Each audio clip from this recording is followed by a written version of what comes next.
નમસ્કાર દર્શક મિત્રો, ધ લોકસત્તા શોમાં આપનું સ્વાગત છે. સાઉદી અરબ અને પાકિસ્તાન વચ્ચે થયેલી નવી સુરક્ષા સમજૂતીએ આંતરરાષ્ટ્રીય ભૂરાજનીતિમાં હલચલ મચાવી છે.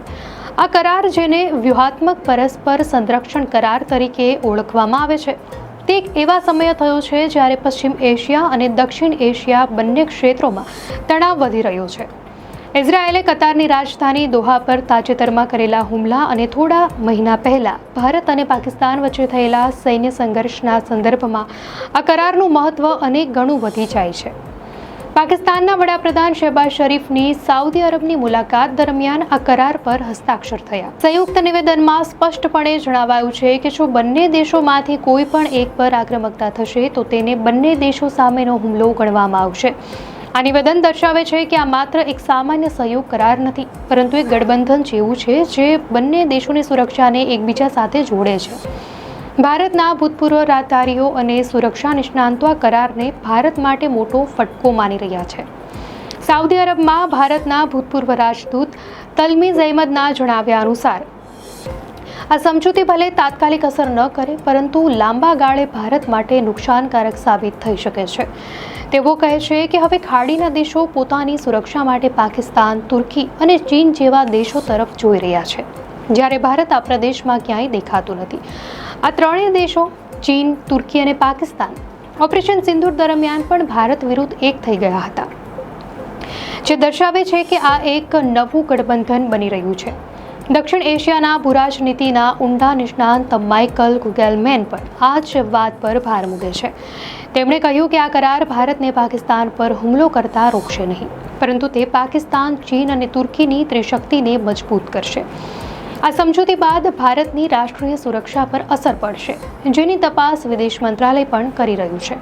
ભારતના ભૂતપૂર્વ વિદેશ સચિવ કંવલ સિબ્બલ માને છે કે આ સમજૂતીથી સાઉદી ભંડોળનો ઉપયોગ પાકિસ્તાની સેનાને મજબૂત કરવા માટે થશે, જે સીધી રીતે ભારતની સુરક્ષા માટે ખતરો છે. આ કરાર માત્ર ભારત માટે જ નહીં, પરંતુ સમગ્ર પ્રાદેશિક સત્તા સંતુલન માટે પણ મહત્વનો છે.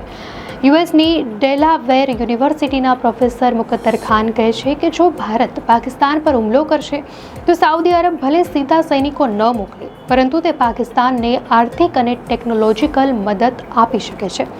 સાઉદી પાસે અમેરિકન ટેકનોલોજી છે જે તે પાકિસ્તાનને પૂરી પાડી શકે છે, જો પાકિસ્તાની સેના માટે મોટી વાત છે. નિષ્ણાંત બ્રહ્મા શેલાનીએ પણ ભારતના વડાપ્રધાન નરેન્દ્ર મોદીના સાઉદી અરબ સાથેના સંબંધોને મજબૂત કરવાના પ્રયાસોને નિષ્ફળ ગણાવ્યા છે.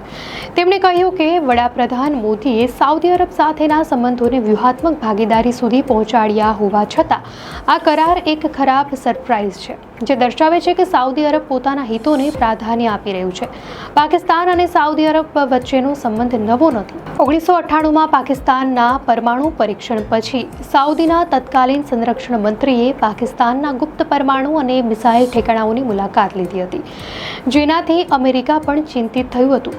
આ દર્શાવે છે કે બંને દેશો વચ્ચે વ્યૂહાત્મક ભાગીદારી વર્ષો જૂની છે. સાઉદી અરબના અધિકારીઓ માને છે કે આ કરાર કોઈ એક ઘટનાના જવાબમાં નથી, પરંતુ બંને દેશો વચ્ચેના ગાઢ સંબંધોનું પરિણામ છે. જોકે આ કરારમાં પરમાણુ સુરક્ષાનો પણ સમાવેશ થાય છે કે કેમ તે અંગે અધિકારીઓએ સ્પષ્ટતા કરી નથી, પરંતુ તેને એક વ્યાપક સુરક્ષા સમજૂતી ગણાવી છે.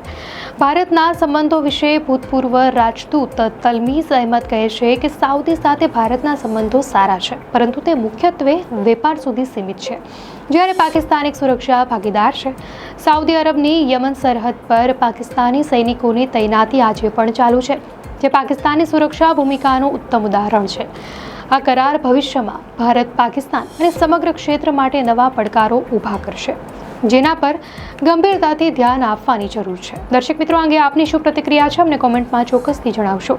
અને જો આપને આ માહિતી સારી લાગી હોય તો વિડીયોને લાઇક કરો અને ચેનલને સબસ્ક્રાઇબ કરો.